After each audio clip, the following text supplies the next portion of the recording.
अपना दुख समझे। मुख्यमंत्री जी को किसी के साथ भेदभाव नहीं करना चाहिए। अगर वो मुख्यमंत्री उत्तर प्रदेश के हैं, और किसी भी घटना से राजनीतिक लाभ नहीं लेना चाहिए। अगर इस सरकार ने न्याय दिया होता, न्याय पहले दिन से देना शुरू किया होता, तो शायद हम लोगों पे भी दबाव नहीं बनता कि हम आते हो घर परिवार के लोगों से मिलते आकर। सर, कांग्रेस के लोग कह रहे हैं कि आप बीजेपी को फायदा पहुंचाना चाहते हैं मध्य प्रदेश में। देखिए सुनिए, ये बात कांग्रेस के मुंह से अच्छी नहीं लगती। सर, यूपी में बदला लेंगे उसका? नहीं, देखिए बदला बदली की बात मत करो, बदले की बात मत। देखिए सर, ये विषय इसलिए मैं नहीं उठाना चाहता हूँ कि ये हमारे लिए देवरिया कांड बड़ा विषय है, और न्याय में संतुलन हो, न्याय में संतुलन हो, ये सरकार की जिम्मेदारी है। देवरिया कांड मैंने पहले से कहा, ये समाज के लिए और मनोविज्ञान के लिए ये बड़ी चीज़ है कि आप समझें कि अगर एक परिवार के साथ घटना होती है तो दूसरे परिवार का मनोविज्ञान क्या होता होगा। और ये डीएम ने खुद कहा कि ये रिटेलिएशन में घटना हुई है, और फिर शासन प्रशासन के लिए और न्याय के लिए ये बड़ी जिम्मेदारी है। भाई शासन प्रशासन और न्यायालय के लिए क्या मामूली बात है। आज तक पता नहीं है कि घटना कैसे हुई। पहली, प्रेम यादव को किसने बुलाया, प्रेम यादव वहाँ कैसे पहुँच गया मोटरसाइकिल से, उन्होंने कभी ज़मीन ली, उनका भाई बेच रहा है। अब परिवार की बातें क्या मैं बोलूँगा जो मैं जानता हूँ, या आप जो जानते हैं, जो आप जानते हैं कि भाई परिवार जो था अगर ज़मीन बेच रहा है, एक भाई ने बेच दी ज़मीन, इन बातों को मैं कहूँ क्या वो परिवार अपने भाइयों के साथ कैसा व्यवहार करता था, ये बातें मैं कहूँगा क्या? ये सब आप जानते हो।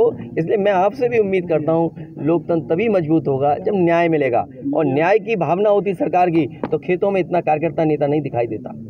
ये जनता खेतों में नहीं दिखाई देती। सर, शिवपाल यादव जी कह रहे हैं कि अगर आप साथ लड़ते चुनाव तो फायदा होता दोनों लोगों को। अरे भाई, कांग्रेस ने मध्य प्रदेश में पत्रकार भाइयों, उन्हें ऐसे सवाल मत पूछो जिनका जवाब हमें भी देना पड़े। और जो बात आप कह रहे हो ना कांग्रेस की और सरकार की और जाने क्या क्या, किस नेता ने कहा? किस नेता ने कहा? कांग्रेस ने। किस नेता ने कहा है? कांग्रेस के किस नेता ने कहा? कांग्रेस के एक मिनट, किस नेता ने कहा? नाम बताओ ना। नेताओं ने कहा। अरे नेता को एक नाम बताओगे? नेता किसने कहा? हम बता रहे हैं। कमलनाथ ने कहा। क्या कहा है उन्होंने? कि मतलब हम भी चाहते थे, अखिलेश जी चाहते थे कि भाजपा को हराया जाए, उनको मजबूत जो है हराया जाए, लेकिन आप अगर कमलनाथ जी ने ये कहा है तो कमलनाथ जी पूरी बात कहें। और जब बीजेपी को हराना है तो चाहे वो कांग्रेस हो चाहे समाजवादी पार्टी, उसको झूठ नहीं बोलना चाहिए। मतलब वहाँ पे सर ठीक है भाई, चलिए ठीक है सर, ठीक है सर, ठीक है सर। ये कांग्रेस से देखिए ऐसा है, ये अरे भाई वो हम सुने नहीं थे क्या कहा था। हम भी अपने मंदिर बना रहे हैं, हमारे मंदिर में भी आना। जो हमसे सवाल पूछ रहा है नाम पता दे देना। अगर उसमें आप बुलाए जाओगे तो आपको बुलाए ना बुलाए वो लोग, मैं आपको अपने मंदिर बुलाऊंगा। हाँ तो सर ये वाला जो बात था, चुनाव वाला सर, अरे कांग्रेस की बात करते हैं तो कांग्रेस यूपी में जो है आपके साथ ना जाके बीएसपी के साथ जाना चाहती है, इस पे क्या कहेंगे? देखिए मेरी जिम्मेदारी ये है एज ए पॉलिटिकल पार्टी कि समाजवादी पार्टी ने और समाजवादी पार्टी ने जो बीजेपी का मुकाबला किया है, हम मुकाबला करेंगे। आज ये विषय नहीं है क्योंकि कांग्रेस के बड़े नेता, किस नेता ने, इन पत्रकार साथियों को ये नहीं पता था कौन नेता ने क्या कहा। खैर आपने जानकारी दे दी, इसलिए अभी नहीं, हमें अगर बात करनी होगी तो हम अपने स्तर पे करेंगे।